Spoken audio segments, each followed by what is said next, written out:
Kids friends. How's everyone doing? It's Miss Taylor and I am so excited to be back with you today for another Storytime devotional. And I thought that this week I would just tell you the story that we're going to talk about this week in RiverBank Kids Sunday School, because it is that important of a story that I want you to hear it twice this week. And you might have heard the story before. I bet you have, because it's one that we tell a lot in church because it's that important. And it's actually a story that myself and your teachers and your mommies and daddies and grandmas and grandpas, we can all learn from, and we can all apply what we learn in this story every day. That's how important it is. And so to tell you this story, I have some friends with me. Do you want to meet my friends? I'm excited about it. So let me show you my friends. I also have some props, which means some things that are going to help me tell the story. But here's my friends. They're looking a little flat today. I'm not sure if they're just not having a good day or what, but hopefully they'll perk up as we talk about this really awesome story. So we know that when we talk about the Bible, our main character in every story, who is it? It's Jesus.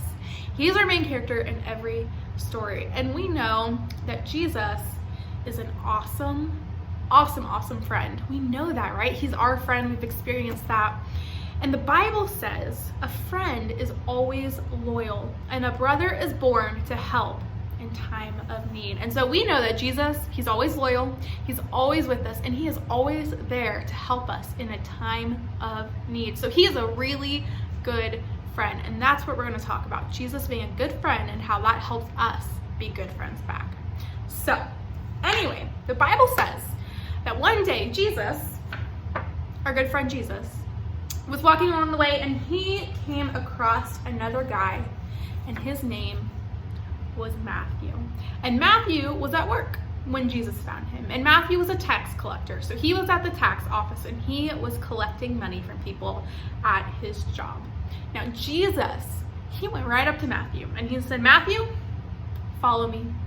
Just follow me, nothing more, nothing less." And what do you think Matthew did? He was at work. He was probably helping people. We'll talk about what he did to help people.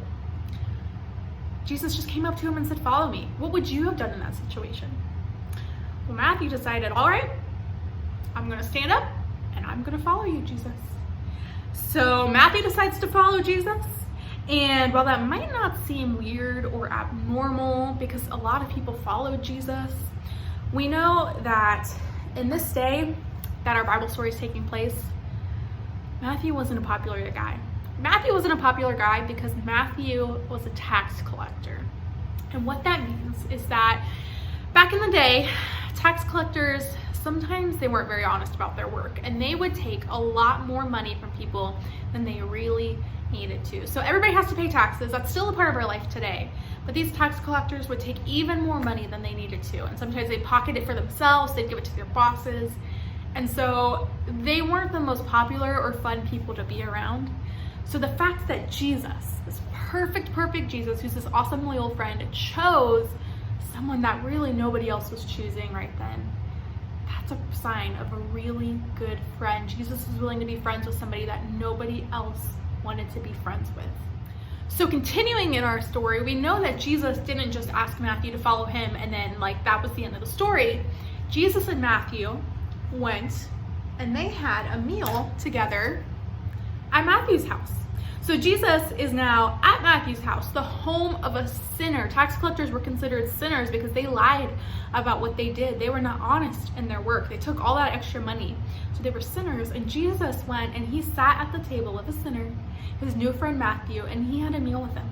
And I don't know about you, but I like having meals with my friends. I really do. I love being in our homes and having meals, or going somewhere really yummy and having a meal, because it's a great time to get to know someone and to have conversations with someone and just relax. It's just fun. So that's what Jesus and Matthew were doing at his table. And there's probably other tax collectors there. There was probably other people there who weren't that popular, who people really didn't want to be around. And Jesus didn't care.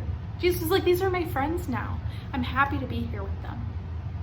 But we know that not everybody liked this new friendship. Matthew and Jesus were happy, but there was a group of people who were called the Pharisees. And the Pharisees, they really liked rules. They had all of these rules, this checklist of rules that they followed, and they followed it close. And one of those rules was that people who were religious, who loved God, they should not follow and hang out and eat with people like Matthew, like tax collectors. So when these Pharisees saw that Jesus was at the table with Matthew, how do you think they felt about that? That's how they felt. They weren't very happy about it. They were not very happy to see Jesus with Matthew at his table having a meal with all of these sinners.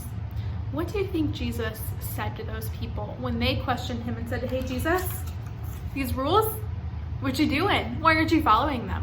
What do you think Jesus said? Well, Jesus went up to these Pharisees and he said, "Listen, I didn't come to earth to hang out with perfect people. I didn't come here to save perfect people. I came here to save people just like Matthew, people who needed saving, people who weren't making great decisions, who weren't following all of the ways that God had set before them, who weren't following really any rules." Jesus came to be friends with those people because those people needed a good friend, and Jesus is the best friend that we could ever have. And not only could he be a good friend to Matthew, but he had the power to save Matthew.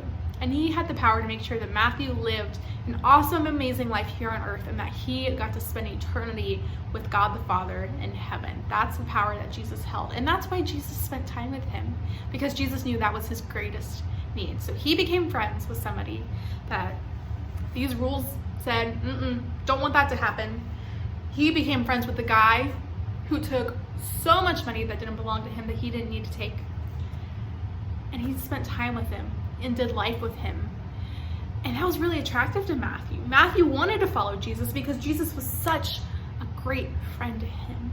You know, sometimes we look around and it's hard to be friends with somebody, right? We know that Jesus is a good friend and we are to be good friends, which is our big idea for the week.